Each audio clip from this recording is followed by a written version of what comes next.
Welcome to Balance and Beyond, the podcast for ambitious women who refuse to accept burnout as the price of success. Here, we're committed to empowering you with the tools and strategies you need to achieve true balance, where your career, relationships, and health all thrive, and where you have the power to define success on your terms. I honor the space you've created for yourself today. So let's take a breath and dive right in. I can do it myself. If that was one of the first sentences in your vocabulary as a child, guilty right here, then you are likely a fiercely independent woman. You pride yourself on doing it yourself. However, today I'm going to be sharing with you some of the downsides, what I'm calling the curse of fierce independence. How, while you may think it is serving you, there are actually some significant costs that are having a greater impact than you realize. I prided myself on being independent, and growing up as an only child, I almost didn't have a choice. There were things that I was left to my own devices. My parents weren't exactly sitting down and playing with you Barbies type of people. So I was on my own a lot. And that has fostered this beautiful sense of, well, there's no one around to do it for me. I'm going to do it myself. And this mantra is something that I see in so many clients I work with. It's served us really, really well. We go and figure things out for ourselves. We put our head down. We find a way to make it work. And we develop this beautiful, in some ways, sense of individuality and independence. And I even remember saying to my mum as a teenager, I don't even need a man to have a baby anymore, when IVF started coming out.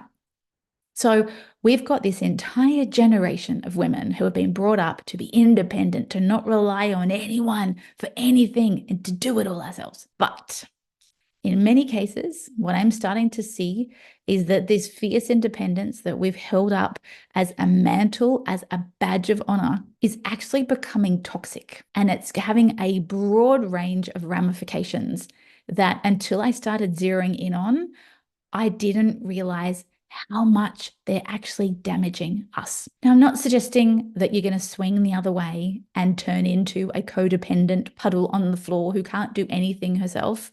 The damsel in distress does not really look good on anyone. I'm going to share with you 5 impacts that being fiercely independent is having on you. And there's a pretty good chance that all 5, if not a lot of these, are going to be relevant to you. Now, before you freak out and go, oh my gosh, I've got to put it all down, that's not the case. I'm not saying we don't keep the good parts of being independent.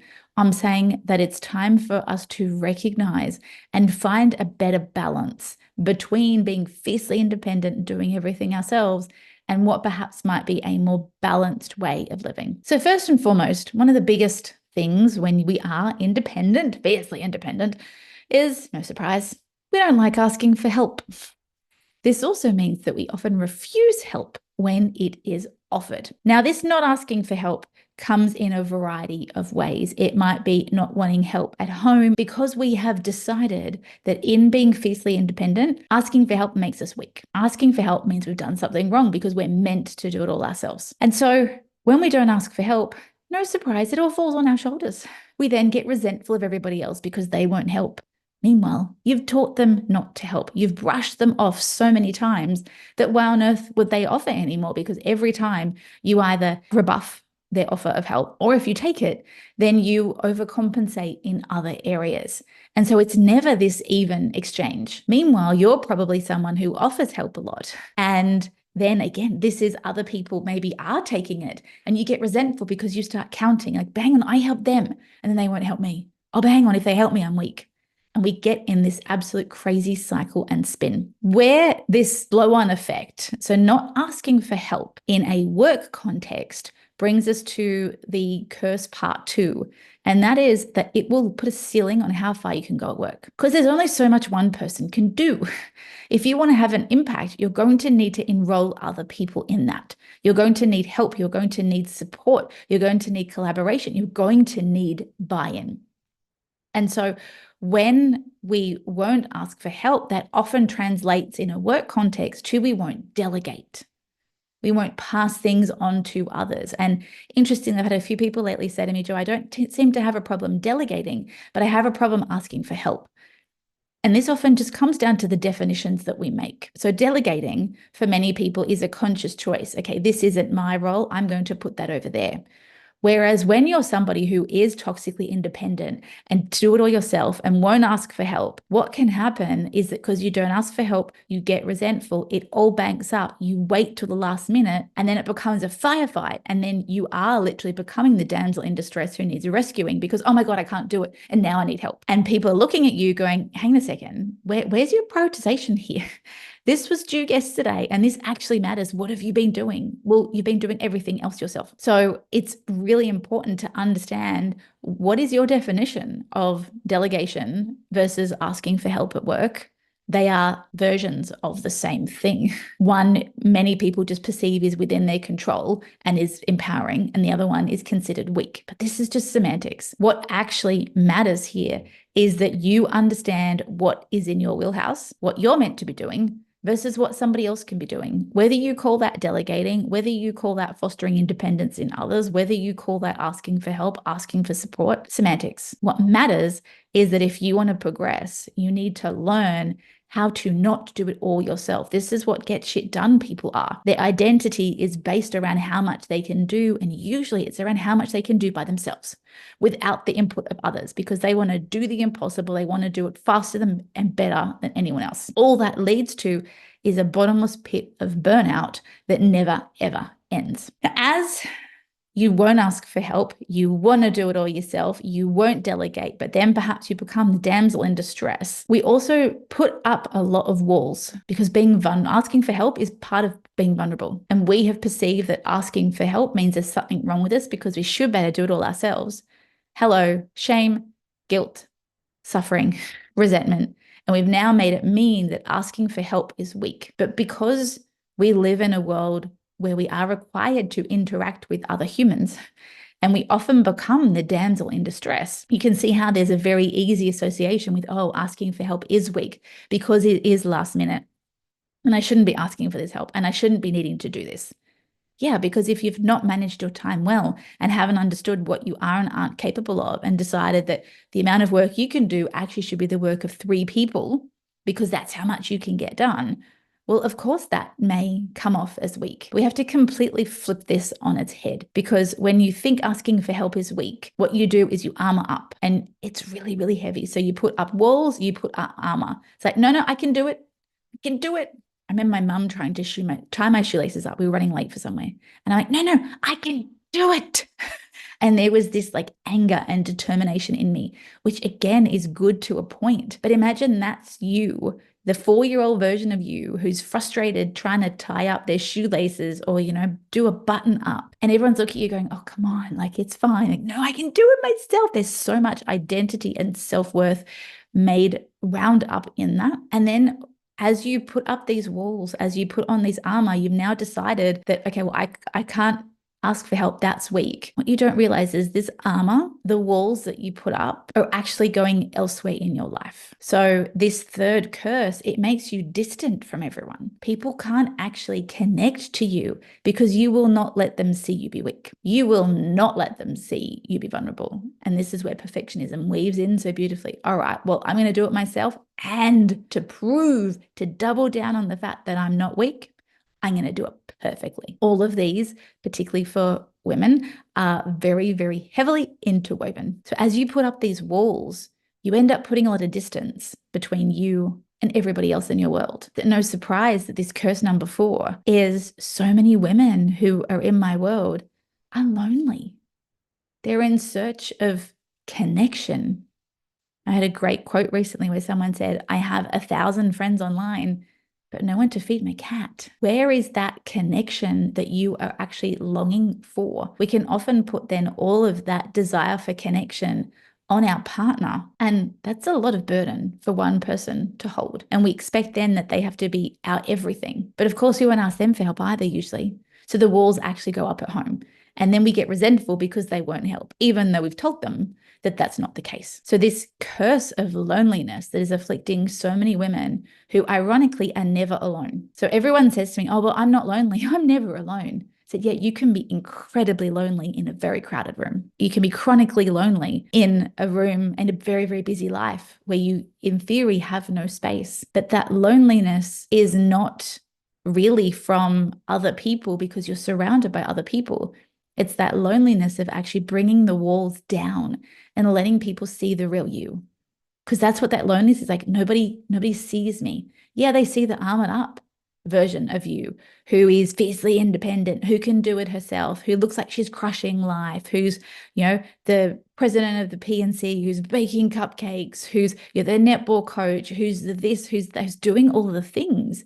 They see the armor, and then you get upset when they don't see that perhaps you're on the inside, all is not well. And this was very much my life before I blew it all up. I looked like I had it all. Everyone's like, oh my gosh, you're doing so well. I'm like, so what's wrong with me?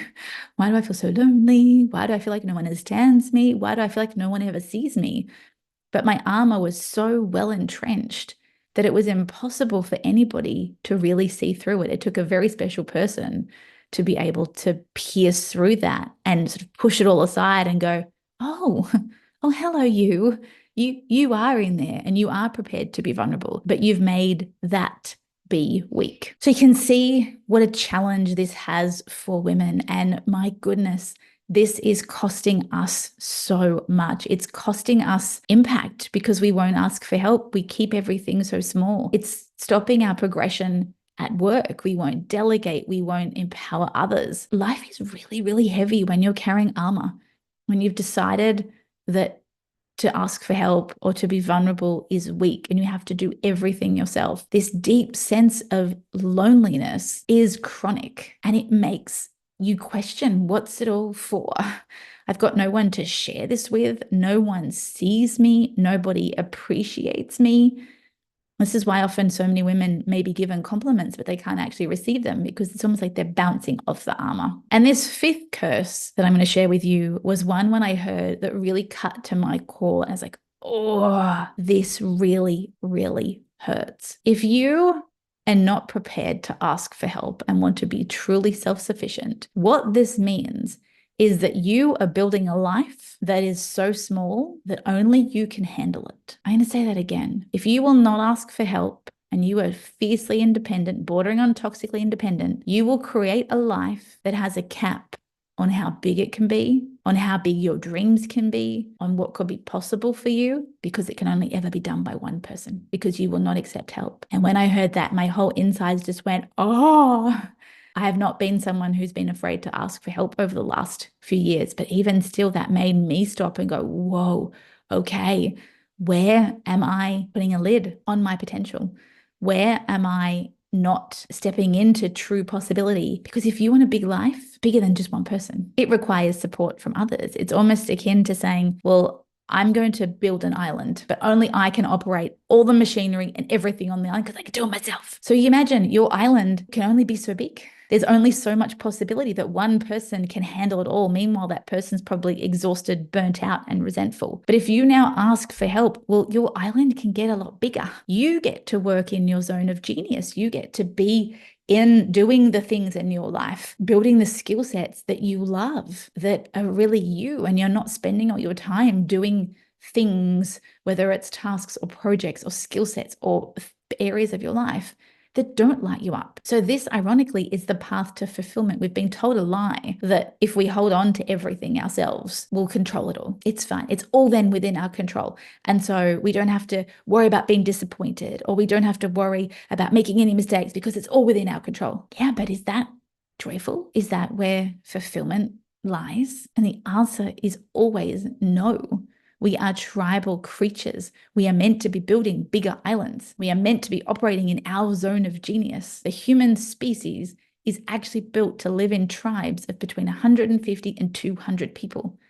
And anthropologists believe that that number is specific for a reason. Anything above that, and it starts to get too big and gnarly and political, and you'll find that if you look throughout history, tribes have got bigger than around that 200, and they tend to then splinter off into there's disagreements or there's politics. And this is often true for corporations. Often you think about a business unit, and or a company, once it gets above 200, it starts getting a little hard to handle. But within that 150 to 200, you get to be really good at something. You get to be the best singer or the best hunter or the best person at building fires. I'm talking about caveman days here. You get to be the best at something, and you only have to do the bits that you enjoy and that you're good at. Whereas you go and live in the savannah as a caveman by yourself, you are not going to survive for very long. And yet somehow, despite all of this imprinting and upbringing and biology, we now assume that we can live in a society that is in theory more connected than ever, despite the fact that it's more disconnected than ever, and we can do it all ourselves. It is absolute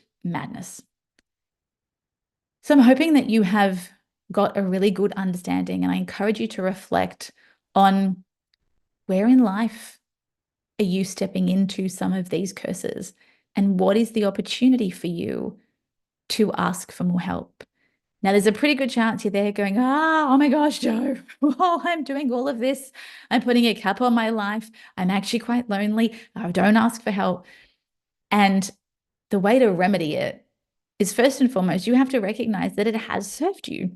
We all danced along to Destiny's Child song from Charlie's Angels about independent woman, and I can buy my own cars and I can have my own babies and I don't need a man to do anything. I don't need anyone to do anything.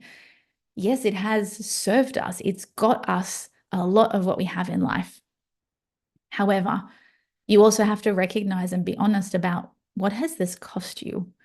What sense of fulfillment, of enjoyment, of connection is it costing you? And the good part is that this is actually relatively easy to turn around once you do the one thing that you were too afraid of doing. This involves putting up your hand and saying, you know what? The costs are now too great. I am too lonely. I am too burnt out. I am too resentful. I want to build a bigger island. I don't want to do this alone. So you will have to overcome your greatest fear in order to change. But how humans are wired is that at some point in time, the fear of staying the same actually becomes greater than the fear of change. Only then will you move. So if you're sitting here going, oh, it's fine, I can get some more Facebook friends, or I know I can do it on myself. I don't agree with you, Jo. I'm absolutely fiercely independent. I say, good luck to you. Come back to me in a couple of years when perhaps the loneliness gets too much. But if you are sitting here and the fear of disconnection, the fear of a small life, the fear of the ongoing resentment and burnout, then I encourage you to reach out and ask for help. You can simply start small. Maybe it's asking a friend, can you pick up my child from school today because I need a break? Or is it asking a child to empty the dishwasher because you need some help? What does that look like for you? Of course, you can always start small, but if you want big drastic change, then I encourage you to reach out to somebody who can really help you get to the root of what is stopping you asking for help. What is the impact of this? Of course, this is exactly what we do here. So I encourage you to book in a discovery session with myself or my team if you want to find out, okay, Jo, I'm embarrassed to do this. I feel ashamed to do this. This goes against every part of my being. I don't want to ask for help, but it's costing me too much now. And it's time for me to live a bigger life. So if that's you, we'll put the link below in the show notes if you want to take a look and get on the phone and find out, it's time to tap into the possibilities of a bigger life, the possibilities of you stepping into your power, because that's what happens when you learn to leverage others. You learn to live in your zone of genius. It is not a sign of weakness to ask for help. It's actually a sign of courage. It's a sign of strength, but you need to reframe that so that you can step into the best version of you. So have a wonderful rest of day. Thanks as always for listening. And when you're ready, reach out for help. Let's stop this curse of fierce independence, one woman at a time. Thanks for joining us today on the Balance and Beyond podcast. We're so glad you carved out this time for yourself. If you enjoyed this episode, please share it with a friend who might need to hear this today. And if you're feeling extra generous, leaving us a review on your podcast platform of choice would mean the world to us. Thanks again for tuning in, and we'll see you next time on the Balance and Beyond podcast.